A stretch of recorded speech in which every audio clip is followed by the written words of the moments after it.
Et nous sommes de retour sur ce plateau après le journal. Pour la suite de cette émission, nous abordons notre troisième sujet. République démocratique du Congo, l'ONU prête pour un retrait progressif et ordonné de la MONUSCO. Alors, d'un retrait à un autre, nous allons en République démocratique du Congo. À présent, le Conseil de sécurité de l'ONU s'est déclaré ce lundi 16 octobre prêt à décider d'ici à la fin de l'année 2023 de l'avenir de la mission de l'ONU en République démocratique du Congo. Nous parlons de la MONUSCO, on quitte la MINUSMA pour la MONUSCO, et de son retrait progressif, un retrait progressif dont les conditions devraient être discutées par une délégation du gouvernement congolais et des Nations Unies et les membres de la MONUSCO pour discuter des conditions de retrait de la MONUSCO qui devrait normalement quitter le pays à la demande des autorités congolaises et des populations qui demandent le retrait de la force onusienne. Alors, discussion entre la MONUSCO et le gouvernement congolais pour un retrait. L'ONU, en tout cas, est prêt, du moins le Conseil de sécurité de l'ONU se dit prêt à engager un retrait progressif dans la zone, Germain. Oui, c'est une bonne nouvelle pour les Congolais parce que vous savez que depuis quelques années, les populations attaquent régulièrement les missions onusiennes là-bas, aussi bien les infrastructures que les soldats de la paix, parce que ces populations-là ne trouvent pas leur compte dans la présence de ces soldats et s'attendaient à être suffisamment protégées. Mais elles se rendent compte que malgré la présence de milliers d'hommes sur leur territoire, leur sécurité n'est pas aussi garantie. Et on a vu un peu les tournures dramatiques que ça prend, ce genre de revendications en RDC où les populations s'attaquent régulièrement donc à ces forces onusiennes. Et quand le Conseil de sécurité décide donc d'acter déjà ce départ-là, ce retrait, c'est une bonne nouvelle. Sauf qu'on ne connaît pas encore la date. Ce Conseil dit que d'ici décembre, en accord avec les autorités de la RDC, un calendrier. Cet accord devait intervenir jusqu'à novembre pour que cela soit étudié. Et donc ça veut dire que ce n'est pas sûr que comme dans le cas malien, qu'à partir de cette année, on pourra assister à un départ des forces onusiennes de la RDC. Et donc on attend de voir, d'ici novembre, c'est pas trop loin, on attend de voir quel sera le calendrier, est-ce qu'il sera proche, est-ce qu'il sera lointain, et en fonction on verra, mais je pense que les populations sont très impatientes pour que les soldats de l'ONU quittent et que l'armée, comme dans le cas du Mali, essaie de s'approprier le territoire qui est en proie donc à des attaques externes, à la présence aussi des groupes armés soutenus par des pays limitrophes. Une situation vraiment très embêtante donc, pour la population donc, de la RDC. Mais c'est une bonne nouvelle, au moins le départ est acté et on espère qu'il se fera progressivement mais assez rapidement. Louis, l'ONU se dit prête pour engager un retrait progressif de ses forces de l'Est, surtout de la République démocratique du Congo, mais cela suite à un accord qui sera trouvé pour l'établissement de calendrier entre l'ONU et les autorités congolaises. Oui, c'est pour cela que moi je suis tenté de dire que jusque-là on est dans une logique d'un effet d'annonce, parce qu'il faut d'abord que l'accord soit trouvé. Et si vous analysez bien les contours, bien les paramètres, vous allez vous dire que l'armée onusienne a encore de beaux jours en RD Congo, parce qu'il faut au moins que l'armée soit là pendant un demi-quinquennat.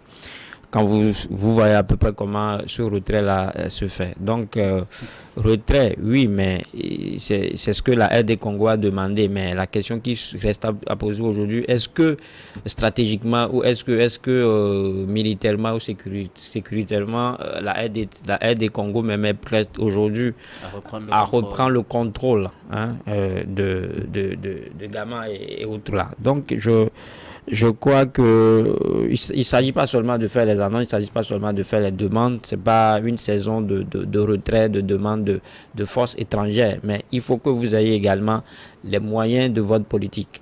Vous savez, vous parlez tout à l'heure que on va d'un retrait à un autre retrait. La situation au Mali est tellement différente de celle qui se passe à un des Congo. Au Mali, on a des militaires qui ont pris conscience de la chose, des militaires qui veulent redonner le territoire malien aux Maliens. Mais en Aire des Congo, ce n'est pas le cas. En Aire des Congo, nous avons une armée où la corruption est le sport le plus favori. Une armée qui n'a jamais été, entre guillemets, unie. Une armée qui n'a jamais parlé d'une seule voix. Et quand c'est comme ça profite à l'ennemi, ça profite aux forces étrangères. Donc cette guerre-là, avec le M23 qui continue par ratisser l'âge, en complicité avec justement les ténors, avec les officiers de l'armée congolaise, je pense que ce n'est pas, en fait, les autorités, la aide des Congo n'est pas au soir de sa souffrance. Et donc, on peut demander, l'ONU peut partir, parce que l'ONU sait que stratégiquement, ces militaires-là ne peuvent pas justement les remplacer valablement. Donc, lui, elle va dire qu'elle est prête. C'est peut-être une façon pour l'ONU de mettre la pression sur la aide des Congo aujourd'hui. Vous allez dire, nous allons partir, mais peut-être après, ce sera le déluge. Et c'est en ce moment-là que la aide des Congo va encore recourir derrière la force onusienne de venir, en fait, constater les dégâts. Malheureusement, il sera question de ça. Parce que, comme je le dis, je ne vois pas aujourd'hui l'armée congolaise reprendre le contrôle. Je ne vois pas, en fait, aujourd'hui, l'armée congolaise faire le boulot que la MONUSCO a fait jusque-là. Même si on sait que eux aussi, en quelque sorte, ils ont failli. Et parce que ça fait très longtemps qu'ils sont là, mais cette guerre, elle est toujours d'actualité. Les armes continuent pas à crépiter là-bas en Inde et Congo. Justin, le Congo demandait le retrait de la MONUSCO. Le Conseil de sécurité de l'ONU se dit prêt aujourd'hui pour un retrait progressif à condition que le calendrier soit élaboré d'un commun accord avec les autorités congolaises pour ce retrait. Oui, généralement, c'est la méthode. C'est ce que l'ONU demande lorsqu'un État ou une entité demande le retrait peut-être des forces onusiennes. Donc, il va falloir discuter, se retrouver, voilà dans quelle mesure ça va se passer, dans quel agenda, tout et tout, et c'est défini. Mais eu égard peut-être à ce problème, à cette demande de la RDC, moi, je me pose beaucoup de questions parce que au niveau de la RDC, comme les uns et les autres l'ont dit tout à l'heure, là, c'est une armée complètement faiblade. J'en ai pour preuve lorsque Joseph Kabila s'est levé avec les jeunes qu'il avait formés en son temps. Il va falloir voir c'est pas la durée, le délai avec lequel très rapidement les villes et les localités, les départements se sont conquis, et ainsi de suite rapidement, ils sont arrivés à comment on l'appelle, à Kinshasa. Mais là, il y a plusieurs années maintenant. Il y a plusieurs années, mais cette armée n'a pas changé. Malheureusement, c'est le constat qui est là. Parce que quand vous écoutez les rapports qui sont sortis concernant cette armée-là, la corruption, détournement de fonds, les fonds qui devaient servir à l'armement, c'est détourné tout et tout, vous allez comprendre que mais là, il y a du boulot à faire. Même en termes de formation, moi, je me pose également des questions. On ne peut pas comparer l'armée congolaise aujourd'hui par rapport à l'armée rwandaise. Ça, c'est la nuit le jour. Et maintenant, même si on accuse le Rwanda de pouvoir soutenir, comment on l'appelle, M23 dans cette zone-là, et que le problème réel, ou bien la problématique réelle qui doit être posée n'est pas posée. C'est quoi cette réelle problématique? La problématique, ça relève de l'agenda même des forces onusiennes dans ce pays. Parce que ces forces onusiennes-là estiment que nous n'avons pas mandat de combattre les rebelles. Et justement, ils n'ont pas ce mandat. Voilà. Donc, lorsque vous posez le problème réel sur la base de leur mandat, peut-être qu'on peut revoir le mandat de ces forces-là sur le terrain. Aider nos forces armées à en découdre avec la rébellion. Qui sème la zizanie, la pagaille. Pour vous, il ne fallait plutôt pas demander le retrait de la MONUSCO, pas du tout, mais peut-être une réorganisation de ce mandat-là. Okay. Parce que les réalités ne sont pas les mêmes.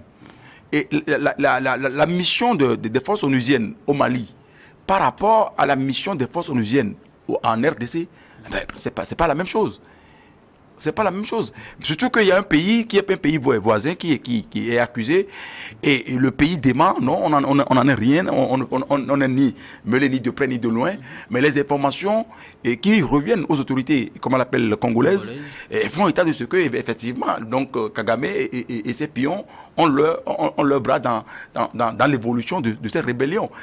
Les armes utilisées, les matériels utilisés. Donc il va falloir également poser le problème sur cette base-là.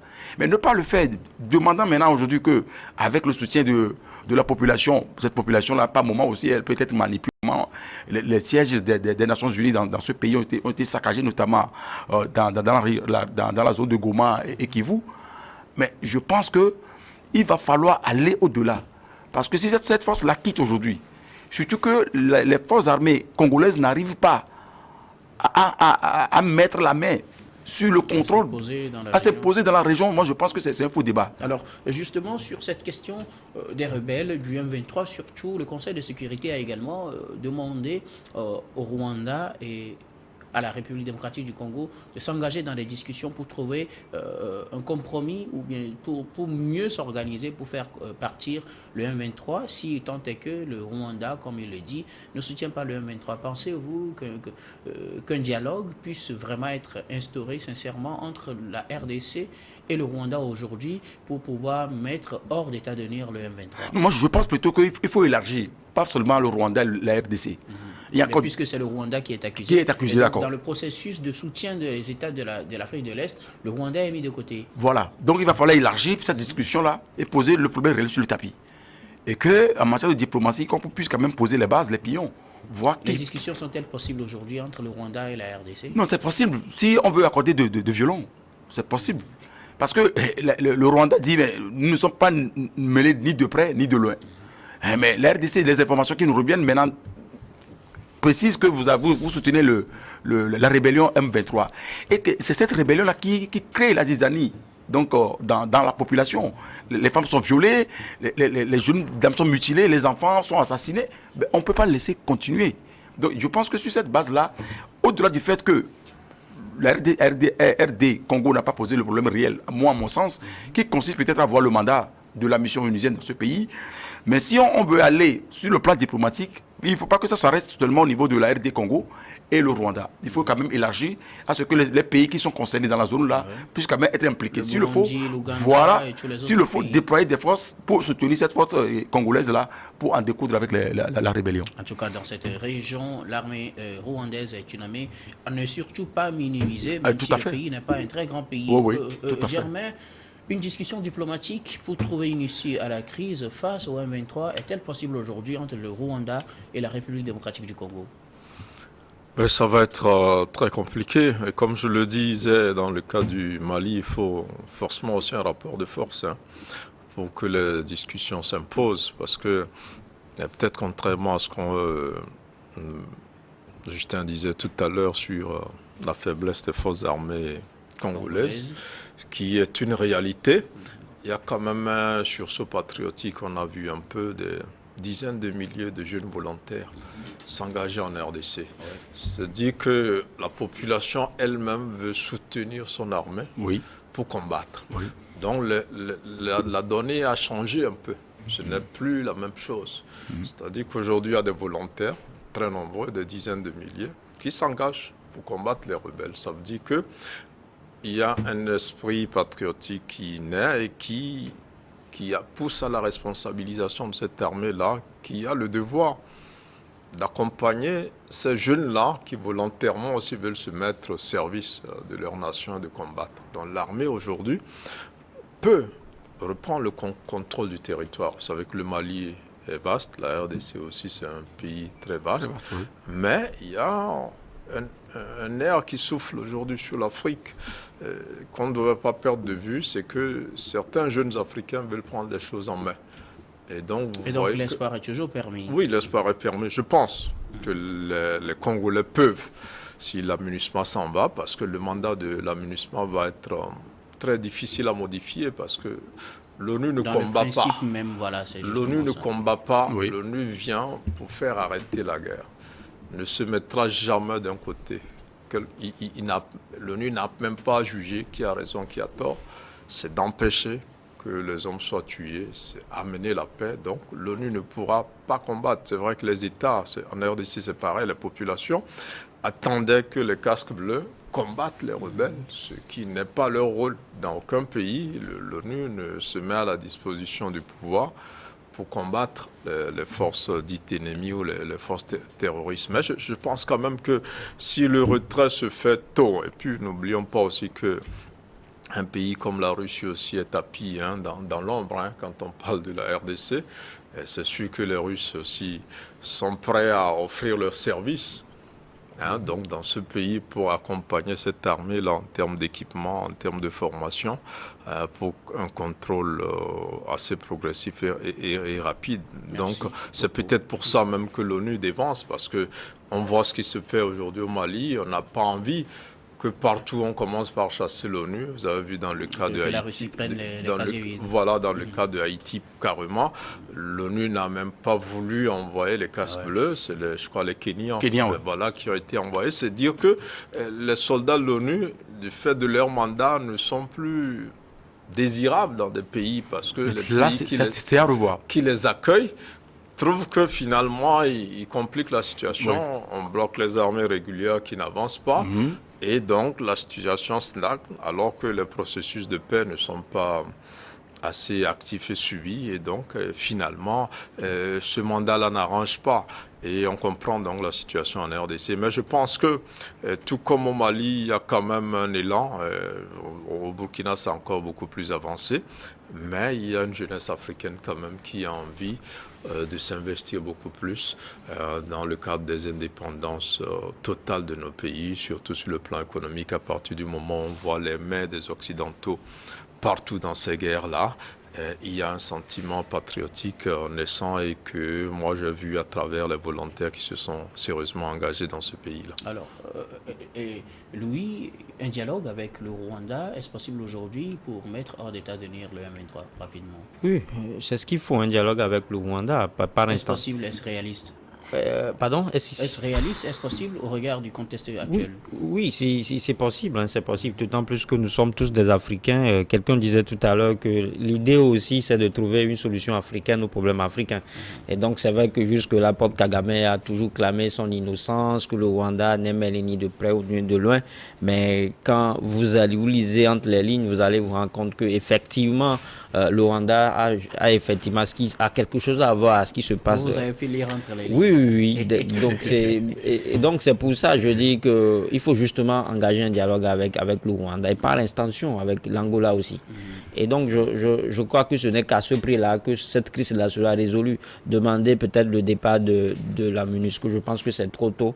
Et je dirais que la MONUSCO partira, mais le conflit là demeurera, il va persister. Et on va encore appeler la MONUSCO de venir à la rescousse. Et ce sera une façon pour la aide des Congo d'être couverte d'eau pauvre. C'est vrai qu'aujourd'hui, Tshisekedi veut à tout prix sauver son mandat parce que faire revenir la paix Agama faisait partie de ses promesses de campagne. Aujourd'hui, il est à l'automne de son premier mandat. Il doit certainement avoir quelque chose sous la main pour pouvoir encore aller devant l'électorat prochainement. Mais malheureusement pour lui, il n'a rien fait et il est en train de jeter ses derniers cartouches justement dans la bataille. Merci beaucoup à vous. Nous allons marquer une nouvelle pause, puis on retrouve pour la dernière partie de cette émission que nous allons consacrer au Togo.